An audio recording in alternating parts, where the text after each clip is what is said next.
তোমাকে একটা কথা বলি বৌদি, কিছু মনে করো না। এই কার্তিককে তোমার ঘুড়ি ওড়াতে যেতে দেওয়া উচিত হয়নি একদম। সকালবেলা এক মাংস করেছে, আর এই এত গুচ্ছের স্যালাড কাটা, চাটনি বানানো এত লোকের, সব আমার একার ঘাড়ে। ঠিক আছে বাবা, ডালটা তো আমি করে দিলাম। বৌমা, তুমি আলুগুলো ভেজে ফেলো। মা, ওই সর্ষের তেলে কারি কারি আলু ভাজা মানে আপনি তো জানেন আমি আলু ভাজতে গেলেই আমি বুঝতে পারি না, একটা দিক লাল হয়ে যায় আর একটা দিক সাদা থেকে যায়, কিরকম একটা হয়। কেউ খেতে চায় না মা আমার হাতের আলু ভাজা। কেউ না খাক, একজন ঠিক খাবে। একজন? কে? বাবু। বাবু সাহস আছে যে তোমার বানানো আলু ভাজা পাতে সরিয়ে রাখবে? মা, আমার বর খাবে তাই বলছেন তো, কিন্তু আপনার বর মানে আমার শ্বশুরমশাই তো খাবেন না আমার হাতের আলু ভাজা। আপনার ছেলে, আপনার সংসার, সবাই আপনার হাতে রান্না খেতে ভালোবাসে মা, তাই বলছি আপনি করুন।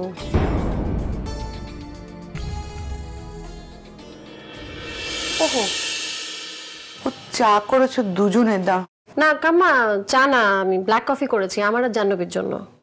আচ্ছা দিদি, আমাকে একটা কথা বলো তো, জাহ্নবী সে তো আবিরকে পড়ায়, আবিরের টিউটর। সে সোমের ঘরে, মানে সোমের বেডরুমে কি করে সবসময়?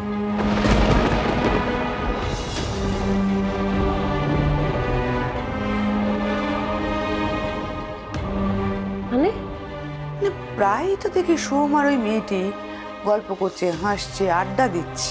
তাই নাকি? কেন, তুমি জানো না? দেখো নি? না,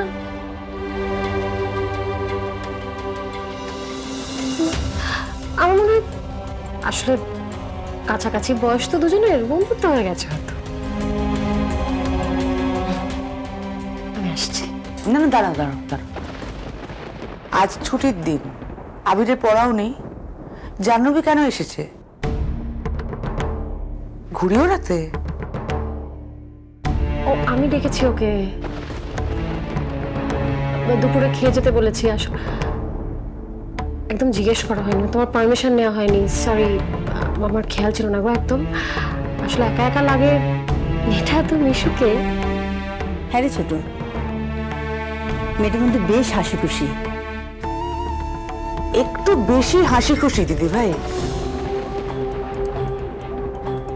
বাইরের একটা মেয়ে এত হাসি, দাদার হয়তো পছন্দ নাও হতে পারে।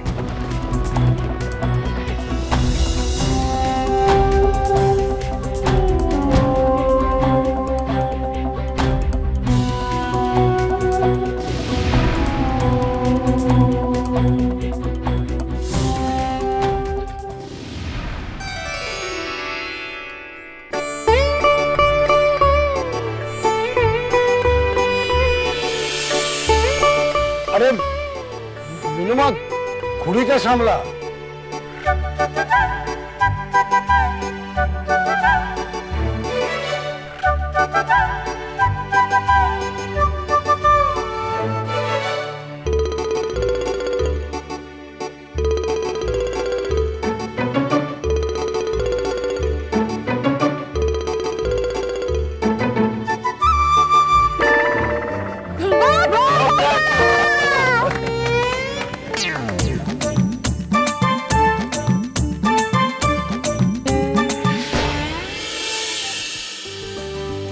মাঞ্জা বেশ ভালোই আছে, কেটে দাও।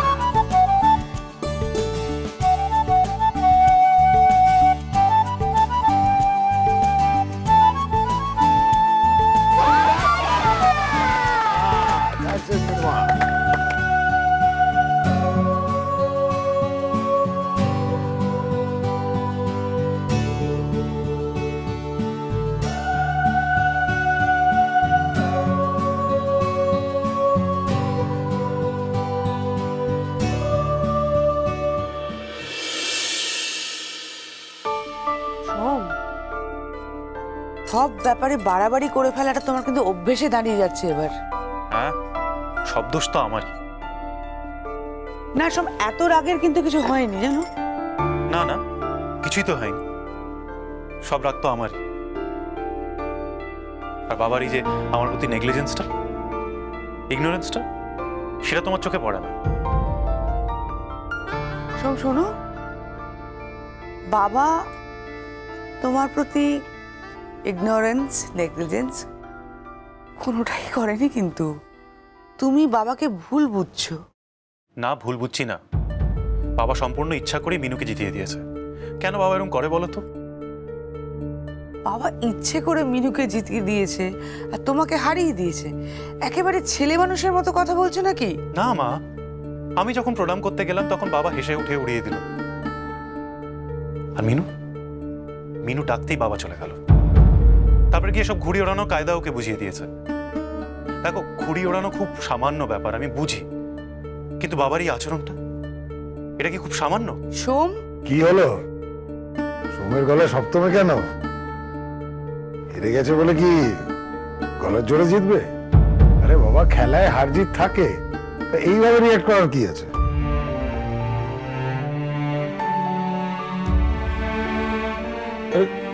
সোম, কি হলো? কিছু না, ক্রমাগত না কারোরই বোধহয় হাঁটতে ভালো লাগে না। দেখো সুনন্দা, সোমের এই ব্যাপারগুলোতে প্রশ্রয় দিও না। আমি হয়ে গেছি না শাকের করাত, আসতে কাটে যেতেও কাটে। শ্যাম রাখি না কুল রাখি। যাই হোক, তুমি খেতে এসো।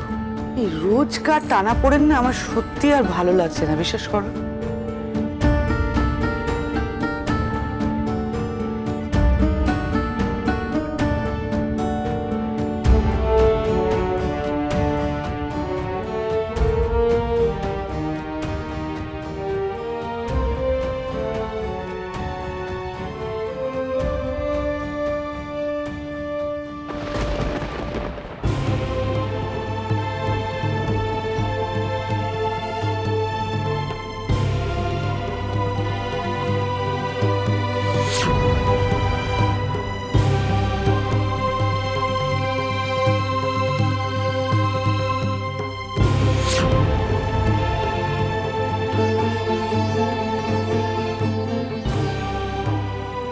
সর্বনাশ, এই খাতাগুলো কর্তার কাছে এলো কেমন করে?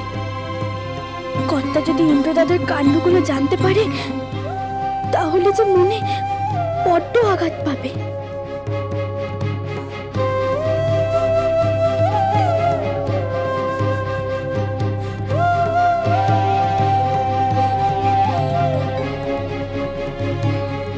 কর্তা, ও কর্তা, খেতে চলো, সবাই যে বসে আছে।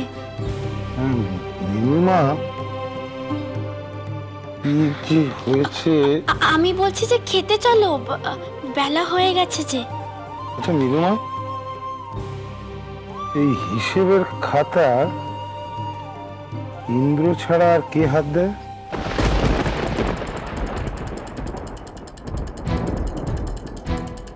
না মানে, আর তো কারোর হাত দেওয়ার কথা নয়, কিন্তু কি হয়েছে, কেন? আর ওয়ার্কশপ থেকে হিসেবের খাতা তোমার কাছে এলোই বা কি করে? পুজো কমিটির সাথে গন্ডগোলের পর আমি নীলুকে বলেছিলাম হিসেবের খাতাগুলো নিয়ে আসতে। এমন মজা? সত্যি তো তুমি বললে আর অমনি এমন মজা দিয়ে গেল? তোমার এখন শরীর খারাপ, একবারও তোমার শরীরের কথাটা ভাবলো না? এই শরীরে তোমার তো এখন হিসেবে চাপা দিতে চাইছিস?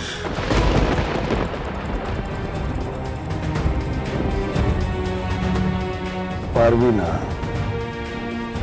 না মানে, এমন মজা তো এসব দেখে না।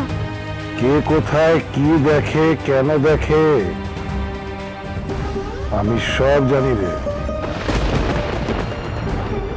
ওই ওয়ার্কশপ আমার আত্মা, ওখানে কেউ আঘাত করতে চাইলে আমি ঠিক পাই। কর্তা, আজ না